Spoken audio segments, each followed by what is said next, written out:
Hello everyone, how are you all. आज से हम लोग इंग्लिश ग्रामर के कोर्स को शुरू करने वाले हैं और जो हमारी फर्स्ट कोर्स की फर्स्ट स्टेप होगी वो होगी basic facts of English grammar. यानी इंग्लिश ग्रामर के जो बेसिक फैक्ट्स हैं, जो की टर्म्स हैं, जो ग्रामेटिकल टर्म्स हैं, उन्हें हम समझेंगे ताकि जो भी हम लिखें या जो भी हम पढ़ें उसमें किसी भी तरह की कोई ग्रामेटिकल मिस्टेक ना हो। तो जो भी हमारी लैंग्वेज है उसमें अगर सही ढंग से हमारी जो सेंटेंस है वो सही हो पूरी तरह से, इसे सीखने के लिए हमें ग्रामर की तरफ ज़रूर ध्यान देना चाहिए। और इसलिए आज से हमने ग्रामर का जो कोर्स है वो शुरू किया है। आई होप ये आप लोगों के लिए बहुत ही ज़्यादा हेल्पफुल होगा। तो चलिए शुरू करते हैं। आज का जो क्लास है वो है बेसिक फैक्ट्स के ऊपर, जो कि इंग्लिश ग्रामर के हैं। ओके, यहाँ लिखा है छात्रों को इंग्लिश ग्रामर के बेसिक फैक्ट्स की जानकारी होगी। ऑब्वियसली हम जानते हैं नाउन प्रोनाउन, ये तो इतना तो जानते ही हैं, फिर भी उनकी सुविधा तथा रेडी रेफरेंस के उद्देश्य से यहाँ कुछ की टर्म्स के डेफिनेशन दिए जा रहे हैं। ओके, अल्फ़ाबेटिकल ऑर्डर में दिए गए ग्रामेटिकल टर्म्स के डेफिनेशंस सरल और संक्षेप में हैं ताकि छात्रों को इस पुस्तक के मेन टेक्स्ट को पढ़ने में किसी प्रकार की कठिनाई नहीं हो। आगे जो भी हम ग्रामर के रूल पढ़ेंगे उस रूल में जो वर्ड्स आएंगे उनका एक पर्टिकुलर नेम है, और जब उस नाम का जब यूज़ होगा तो हम ये अच्छी तरह से समझ सकें कि आखिर वो जो वर्ड है वो है क्या और उसे क्या कहते हैं। तो इसलिए हमें यहाँ पर बहुत सारे ग्रामेटिकल टर्म्स दिए गए हैं जिसे पढ़कर हम ये जानेंगे कि कौन सा वर्ड क्या कहलाता है और कहाँ यूज़ होता है। ओके, तो ये हमारे कोर्स का पहला स्टेप है। आई होप आपको इससे बहुत ज़्यादा जानकारी मिलेगी। तो चलिए शुरू करते हैं। और ये जो पहला हमारा ग्रामेटिकल टर्म्स है वो है एब्स्ट्रैक्ट नाउन। यानी कि एब्स्ट्रैक्ट नाउन किसे कहते हैं? ऐसे शब्द जिनसे ऐसी वस्तुओं का बोध हो जिनका हम केवल अपने मन में अनुभव कर सकते हैं, जिन्हें हम ना देख और ना स्पर्श कर सकते हैं। यानी कि जिन्हें हम छू नहीं सकते, जिन्हें हम देख नहीं सकते, सिर्फ उन्हें अपने दिल में फील कर सकते हैं। तो इसे एब्स्ट्रैक्ट नाउन कहते हैं। हिंदी में ही इसे भाववाचक संज्ञा कहते हैं। इसका एग्जाम्पल अगर हम देखें तो यहाँ है डाउट। डाउट जो वर्ड है वो हम ना देख सकते हैं ना ही उसे हम छू सकते हैं, सिर्फ उसे फील कर सकते हैं। हाइट भी, लाइफ भी, ज्योग्राफी, इस तरह से बहुत सारे ऐसे वर्ड्स हैं जिन्हें हम छू नहीं सकते, यानी कि जिन्हें हम लोग जिन्हें छूकर उन्हें बदल नहीं सकते। ओके, जिन्हें हम अपनी आँखों से नहीं देख सकते। ओके, नेक्स्ट है एक्टिव वॉइस। यहाँ पर एब्स्ट्रैक्ट नाउन के बाद एक्टिव वॉइस आ चुका है। ये ऐसा क्यों है? यहाँ पर पहले ही बता दिया गया है कि जो भी यहाँ पर ग्रामेटिकल टर्म्स दिए गए हैं वो अल्फ़ाबेटिकल ऑर्डर में दिए गए हैं। ठीक है, अल्फ़ाबेटिकल ऑर्डर में दिए गए, ए के बाद ए ही है। ठीक है, उसके बाद बी से शुरू होने वाले ग्रामेटिकल टर्म्स आएंगे, उसके बाद सी से शुरू होने वाले ग्रामेटिकल टर्म्स आएंगे। हमें बस उन्हें समझना है और डीपली समझना है ताकि हम दोबारा उसे ना भूलें और हमारे माइंड में फिक्स रहे। ओके, नेक्स्ट है यहाँ पर एक्टिव वॉइस। तो एक्टिव वॉइस किसे कहते हैं? वर्ब के जिस रूप से सब्जेक्ट की प्रधानता व्यक्त होती है उसे एक्टिव वर्ब फॉर्म कहते हैं। ठीक, the subject of an active verb is usually the person और thing that does the action. तो जो सब्जेक्ट है किसी एक्टिव वर्ब का, जो सब्जेक्ट होता है वो उसमें क्या होता है कि जो पर्सन होता है या कोई चीज़ होती है वही एक्शन करता है। ठीक है, या उसकी वजह से ही एक्शन होती है और is responsible for what happens. जैसे कि मान लीजिए यहाँ पर लिखा है ब्रेक्स, टोल्ड, विल, हेल्प आदि एक्टिव वर्ब फॉर्म्स हैं। ब्रेक भी एक एक्टिव वर्ब है, फॉर्म से है। टोल्ड भी एक एक्टिव वर्ब फॉर्म से है। विल, हेल्प भी एक एक्टिव वर्ब फॉर्म से है। Is, broken, was, told, will, be, help passive verb forms हैं। यानी कि एक्टिव वॉइस जो होता है उसमें जो सब्जेक्ट होता है वो काम करता है, ठीक है। लेकिन पैसिव वॉइस में क्या होता है कि जिसके ऊपर काम होती है वो सेंटेंस के पहले यूज़ होता है। नेक्स्ट है एडजेक्टिव किसे कहते हैं? एडजेक्टिव उस शब्द को कहते हैं जिससे नाउन प्रोनाउन के गुण, संख्या, मात्रा, क्रम इत्यादि का बोध हो, चाहे वो कलर हो, चाहे साइज़ हो, चाहे उसके किसी भी तरह के गुण हो, संख्या हो। तो ऐसा वो शब्द जो नाउन या प्रोनाउन की गुण या विशेषता बताता है उसे क्या कहते हैं? एडजेक्टिव कहते हैं। जैसे कि यहाँ ग्रीन है, अब मान लीजिए यहाँ पर हमने कहा ग्रीन लीफ, तो ग्रीन लीफ जो है, तो लीफ क्या है? नाउन है, ठीक है। और लीफ कैसी है? ग्रीन है। लीफ की विशेषता क्या है? लीफ का गुण क्या है? वो ग्रीन है। तो जो ग्रीन वर्ड है वो एडजेक्टिव हो जाएगा। यहाँ पर है हंग्री, इम्पॉसिबल, ये भी एडजेक्टिव है। इसी तरह से बहुत सारे ऐसे वर्ड्स होते हैं जो किसी नाउन या प्रोनाउन की विशेषता बताते हैं, उनकी संख्या बताते हैं, उनकी मात्रा बताते हैं, उनके गुण बताते हैं। तो ये सभी जो वर्ड्स हैं ये क्या हो जाएंगे? इन्हें एडजेक्टिव कहा जाएगा। एक यहाँ पर एग्जाम्पल दिया गया है, अ ग्रीन एप्पल। तो एप्पल क्या है? एक नाउन है, ठीक है। एप्पल एक नाउन है और एप्पल कैसा है? ग्रीन है। तो ये ग्रीन किसकी विशेषता है? एप्पल की विशेषता है। तो इसलिए ग्रीन जो है वो हो जाएगा adjective. The first boy, boy एक क्या हो गया? कॉमन नाउन है और इसकी विशेषता क्या है कि वो फर्स्ट है, इसलिए फर्स्ट जो हो गया वो क्या है? एडजेक्टिव है। ओके, आई एम हंग्री, यहाँ पर हंग्री एक एडजेक्टिव है। क्यों? क्योंकि वो जो सब्जेक्ट है, सब्जेक्ट की विशेषता बता रहा है, उसकी गुण बता रहा है। क्या है वो हंग्री है, ठीक है। तो ये हंग्री जो है वो एडजेक्टिव हो गया। आगे देखते हैं, आगे लिखा है एडजेक्टिव क्लाउज, शब्दों का समूह या उपवाक्य, यानी कि शब्दों का समूह, यानी ऐसा ग्रुप ऑफ वर्ड्स या फिर उपवाक्य कहते हैं। जैसे किसी सेंटेंस का एक छोटा सा पार्ट हो गया जिसमें एक सब्जेक्ट हो और एक वर्ब हो और किसी नाउन का गुण बताए, वो उसे एडजेक्टिव क्लाउज कहते हैं। यहाँ पर एग्जाम्पल अगर हम देखें तो यहाँ लिखा है एनीबडी, यहाँ पर एग्जाम्पल अगर हम देखें तो यहाँ लिखा है अ हंग्री बॉय।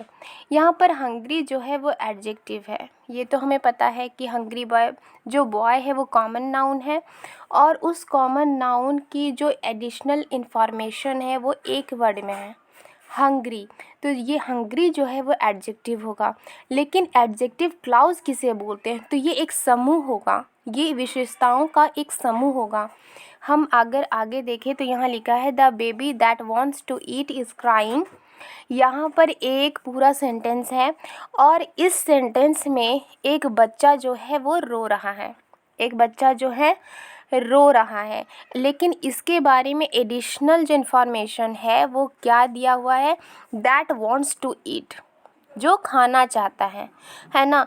अब यहाँ पर जो एडिशनल जो इन्फॉर्मेशन दी गई है, जो गुण बताया जा रहा है, जो एडिशनल इंफॉर्मेशन है वो अलग से है। दैट वांट्स टू ईट, ये एक समूह में है, एक ग्रुप में है, ठीक है। तो जो ये एडिशनल इंफॉर्मेशन है सब्जेक्ट के बारे में, तो ये जो समूह हो गया, ये ग्रुप हो गया, वही एडजेक्टिव क्लाउज कहलाया, ठीक है। नेक्स्ट देखते हैं adjectival participle clause. Adjectival participle clause, तो पार्टिसिपल किसे कहते हैं? किसी भी वर्ब में जब हम ing मिलाते हैं तो वो हो जाएगा पार्टिसिपल कहलाता है। लेकिन यहाँ पर हम जानते हैं कि जो वर्ब के में अगर हम ing मिक्स करते हैं तो वो जिरन भी कहलाता है। तो ये कब जिरन कहलाएगा, कब ये पार्टिसिपल कहलाएगा, इसका भी अपना एक रूल है। फ़िलहाल हम यहाँ जानते हैं कि एडजेक्टिवल पार्टिसिपल क्लाउज किसे कहते हैं? किसी एडजेक्टिव जैसा काम करने वाले पार्टिसिपल क्लाउज को एडजेक्टिवल पार्टिसिपल क्लाउज कहते हैं। क्लाउज क्या होता है? एक शब्दों का समूह होता है, ठीक है, शब्दों का एक समूह होता है। तो अगर वो क्लाउज जो है वो पार्टिसिपल क्लाउज जो है एडजेक्टिव की तरह काम करे तो वहाँ कहेंगे हम कि एडजेक्टिवल पार्टिसिपल क्लाउज है ये। जैसे कि अगर anybody wanting to eat should help themselves now, यहाँ पर इस वाक्य में वांटिंग टू ईट जो है वो एडजेक्टिवल पार्टिसिपल क्लाउज है, यानी कि यहाँ पर वांटिंग टू ईट जो है वो एक एडजेक्टिव की तरह वर्क कर रहा है। तो यहाँ पर पार्टिसिपल कैसे हुआ, यहाँ पर आप देख सकते हैं जो वर्ब में जो आईएनजी ऐड होता है, तो यहाँ पर वांट में भी आईएनजी ऐड हुआ है, तो ये हो गया वांटिंग जो कि है पार्टिसिपल। ठीक है, और ये क्या है, शब्दों का समूह है जिसमें एक वर्ब भी है। ठीक है, तो यहाँ पर जो ये पार्टिसिपल क्लाउज जो है वो एक एडजेक्टिव की तरह काम कर रहा है, इसलिए इसे कहेंगे एडजेक्टिवल पार्टिसिपल क्लाउज। नेक्स्ट देखते हैं एडवर्ब। एडवर्ब उस शब्द को कहते हैं जो किसी वर्ब, एडजेक्टिव या अन्य किसी एडवर्ब की विशेषता बताए। एडवर्ब जो वर्ड है वो किसी वर्ब की विशेषता बताता है, किसी एडजेक्टिव की विशेषता बताता है या फिर किसी एडवर्ब की विशेषता बताता है। यानी कि एडवर्ब जो वर्ड है वो एडवर्ब की भी विशेषता बताता है, एक एडवर्ब दूसरे एडवर्ब की विशेषता बताता है। तो अथवा ये बताए कि कोई काम कब, कहाँ और कैसे होता है, जैसे कि टुमारो, वंस, बैडली, देयर इत्यादि एडवर्ब्स हैं। यहाँ पर एक एग्जाम्पल है, लिखा है it rained heavily, she is very beautiful में हैवीली तथा वेरी एडवर्ब्स हैं। क्यों, यहाँ पर जो एक्स्ट्रा दिया हुआ है ये जो वर्ड है हैवीली वो किसके बाद यूज़ हुआ है, वो यूज़ हुआ है वर्ब के बाद, और वर्ब की वो विशेषता बता रहे हैं, बारिश का होना, कितना होना, ज़ोर से होना, ठीक है, मूसलाधार होना। तो एक वर्ड है ये रेन्ड, ठीक है, एक वर्ड है जो कि है वर्ब। अब जो वर्ब है ये जो रेन्ड है, बारिश का होना, एक वर्ब है और उसकी विशेषता क्या बताई जा रही है, मूसलाधार होना। ठीक है, तो सबसे पहले हमें वर्ड को पहचानना है कि वो वर्ब है कि नहीं। अगर वो वर्ब है और उसकी जो विशेषता जो वर्ड बता रहा है, जो भी वर्ड उसकी विशेषता बता रहा है वो हो जाएगा एडवर्ब। यहाँ पर जो है सी इज़ ब्यूटीफुल, यहाँ पर जब हम देखते हैं तो शी है एक नाउन, इज़ है एक हेल्पिंग वर्ब और वेरी है यहाँ पर एडवर्ब और यहाँ पर ब्यूटीफुल है एडजेक्टिव। जो नाउन की विशेषता जो बताते हैं वो होते हैं एडजेक्टिव। नाउन या प्रोनाउन की जो विशेषता बताते हैं, गुण बताते हैं, वो होते हैं एडजेक्टिव। लेकिन जो एडजेक्टिव की विशेषता बताए या वर्ब की जो विशेषता बताए वो होते हैं एडवर्ब। यहाँ पर एडजेक्टिव ब्यूटीफुल है, ठीक है। अब ब्यूटीफुल, कितनी ब्यूटीफुल, कम, ज़्यादा, थोड़ा, कितना, तो बहुत, वेरी बहुत, कितनी खूबसूरत, बहुत खूबसूरत। तो वेरी जो है यहाँ पर वो एडवर्ब होगा, राइट।